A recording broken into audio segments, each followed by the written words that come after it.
Welcome to the Deep Dive. This is where we take the things you're curious about, the sources you send us, and really dig in. We try to pull out the key info, the insights, basically give you a shortcut through all the noise. And today, we're diving into something pretty big, Dubai's D33 economic agenda for 2033. A listener actually pointed us towards a really helpful breakdown on YouTube, the Anthony Joseph AJ channel. Yeah. It got us looking into this whole 10-year plan. Absolutely. So our mission today really is to get a feel for what this D33 agenda is all about. Like, what are the main goals? What's the strategy? And, why should we or anyone globally really pay attention to it? Okay. So maybe start at the beginning. Where did D33 come from? Right. So D33, it's just the straightforward name for the Dubai Economic Agenda 2033. It's the ruler's vision, the big economic plan for the next decade. Okay. And the timing was interesting, too. It was announced January 4th last year. That date, apparently, is Sheikh Mohammed's accession anniversary. Right. And the idea, it seems, is to use that date each year for these kinds of big future-focused announcements, a bit of tradition starting. That makes sense, linking the future plans to that specific date. Yeah. Wasn't there another agenda announced around then, too? Something social? Yeah, you're right. Good memory. About 10 days before D33, they launched the Dubai Social Agenda 33. Now, we're focusing purely on the economic side today, but it's worth knowing they see it as connected. Okay. The social side looks at quality of life, community well-being. It kind of supports the economic goals naturally. Got it. So D33 is the economic driver in this wider vision. Yeah. What's the ultimate goal then? The big prize? It's very clear, actually. The main ambition is to make sure Dubai is and stays a top 3 global city. And, well, the ultimate aim is to hit number 1. Number 1. That's bold. It is. But, they're not starting from scratch. The Economist did that survey back in August last year, ranked Dubai 3rd in the top 10 power cities. So they're already in that top tier. Okay, already number 3. That's quite a position to build from. So how are they planning to make that leap or even just cement that top 3 spot? What are the key strategies in D33? Well, it really breaks down into a few key pillars, all feeding into this major economic expansion. The first one is probably the most attention-grabbing, doubling the size of the economy. Doubling it. Wow. Yeah. In 10 years. That sounds huge. What's the baseline? Where are they starting from? So right now, the GDP, the gross domestic product, is around 1.42 trillion. I think the source didn't specify the currency, but it's the local measure. Okay. The big aspirational target in D33 is to get that to 3.2 trillion by 2033. Whoa. Yeah. There's also a sort of maybe more realistic aim they mention of 2.65 trillion. Yeah. But even that's almost doubling the entire economic output in just 10 years. That's staggering growth. And it's not just more business, is it? I think the source mentioned specific sectors. Exactly. It's not just about getting bigger, it's about how.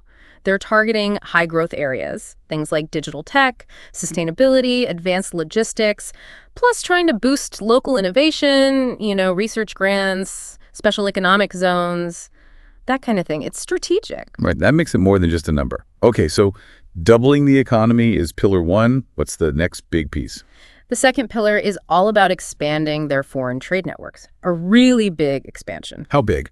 Well, currently they have business ties, investment links with about 400 cities globally. Mm-hmm. The plan is to add another 400 cities to that list by 2033. So literally double their global trade footprint. Essentially, yes. Doubling the foreign trade routes, it implies, a huge increase in global business flowing through Dubai. Okay, that would mean much deeper connections into the world economy. Precisely. And that leads into the third major pillar, which is about foreign direct investment, FDI. Right, FDI. Attracting money from overseas companies investing directly into Dubai. What are the numbers there? The target is to attract a total of $650 billion. Again, currency implied over the next 10 years. $650 billion in a decade. Right. And what's the current rate? Right now, they bring in roughly $30 billion a year in FDI. Okay. So the goal is basically to double that annual inflow, get it up to around $60 billion per year on average. That's a significant jump each year. Requires a lot of confidence from international investors. Absolutely. And it's not just about getting new money, but also encouraging companies already there to reinvest, to expand. Okay, so let me quickly recap. Yeah. Nearly double the economy size, Yeah. double the number of global trade cities, and double the annual inflow of foreign investment. Yes, it's definitely ambitious. It is very proactive. Now, the YouTube video, the source material, it really emphasized one particular type of investment, Greenfield investments. Can you break that down? What makes them different and why the focus? Yeah, this is a really key point in their strategy, it seems. So FDI isn't all the same. You generally get two types, brownfield and greenfield. Brownfield is when a foreign company uses existing stuff. Like they buy a local company or partner with one, use their factories, their setup. The initial money needed is usually less. Right, using what's already there. So greenfield is the opposite. Exactly. Greenfield is building from zero. A company comes in and puts down serious capital to build brand new facilities, new factories, new research labs, new distribution hubs, totally from scratch. Like the example they used, Toyota in Mexico. Precisely. Toyota went in, built their own plants, set up their own independent operations. That's greenfield. Got it. So it's a much bigger upfront commitment, building everything new. Why is Dubai so keen on that specific type? Well, think about what it signals. If a company is willing to spend the huge amount needed for a greenfield project, Yeah. it shows massive long-term commitment. Yeah. They're not just dipping a toe in.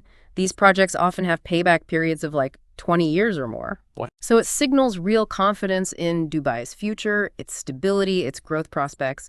Plus, these projects tend to create more brand new jobs and often bring in the latest technology and ways of working.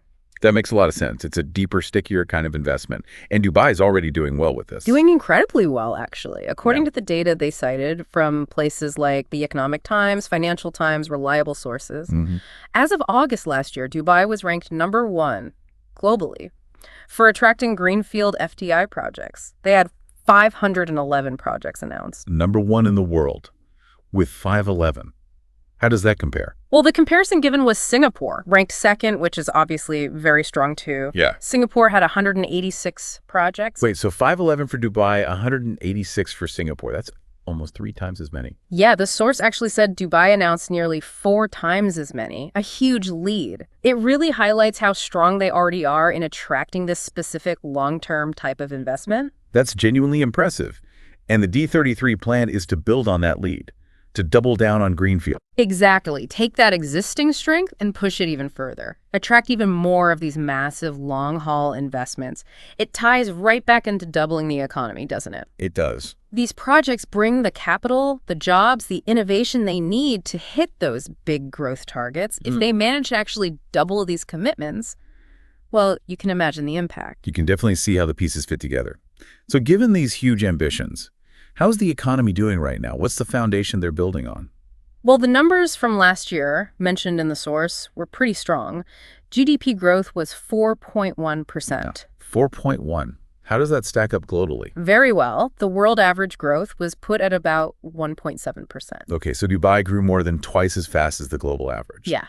And even compared to other fast growers, I think they mentioned India at around 4.5%, China maybe 5.5%, Dubai's 4.1% is still really solid in that company. That's true. And they were projecting for this current year another 3.9% growth on top of that. Sustain high growth then. What are the risks, though? Aiming for that kind of continued expansion must face some headwinds. No, absolutely. No plan like this is without risks. I mean, relying heavily on global trade and investment makes you vulnerable to global downturns, right? Yeah. And competition is fierce. Other places also want that FDI, especially the greenfield kind. Plus, geopolitical instability, energy price shocks. You know, the usual suspects could always throw a wrench in the works. They'll need to stay agile. That's a fair point. But those current growth numbers do suggest a strong starting position, a real momentum. Definitely. That existing economic health, that momentum, it seems to be what's giving them the confidence for D33.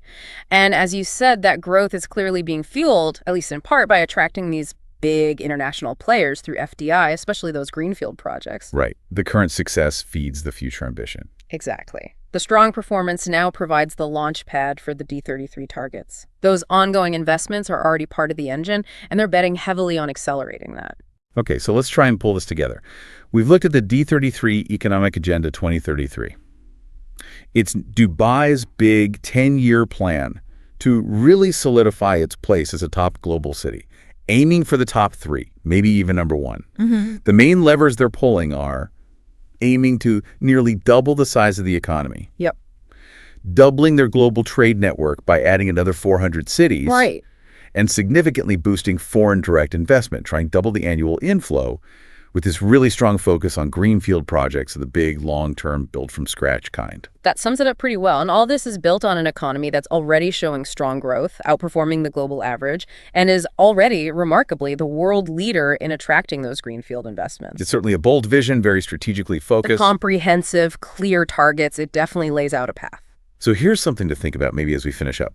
Given this intense focus Dubai has on greenfield investments, these really deep, long-term commitments where companies build everything new, what could the wider global consequences of that strategy be? Interesting question. If more and more major global players choose to make these huge long-horizon bets on Dubai, setting up major operations there, what might that do to the sort of global map of innovation or development in key sectors like tech or manufacturing or logistics over the next decade or two? Where does the cutting edge start to cluster if this strategy really pays off for them? Yeah, that's definitely something to ponder. The potential ripple effects globally could be quite significant.